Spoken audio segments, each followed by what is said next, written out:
செங்கல்ல இருந்து சுண்ணாம்பு வரைக்கும் கஸ்டமருக்கு நாம தானே கேரண்டி. கான்ட்ராக்டர் குமார் மாதிரி ஆளுங்களுக்கு தான் ஜிபிஆரின் டிஎம்டி கம்பிகள்.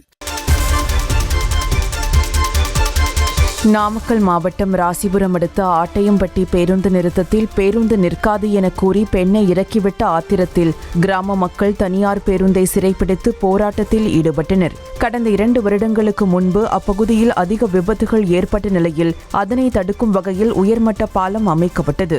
பாலம் அமைக்கப்பட்டதிலிருந்து அந்த நிறுத்தத்தில் பேருந்துகள் நிற்காமல் சென்றதை கண்டித்து அப்பகுதியினர் போராடிய நிலையில் நிறுத்தத்தில் பேருந்து நின்று செல்ல வேண்டும் என மாவட்ட ஆட்சியர் உத்தரவிட்டார். இந்நிலையில் உத்தரவை மீறி பேருந்துகள் நிற்காமல் சென்றதால் கிராம மக்கள் பேருந்தை சிறைப்பிடித்து போராட்டத்தில் ஈடுபட்டனர்.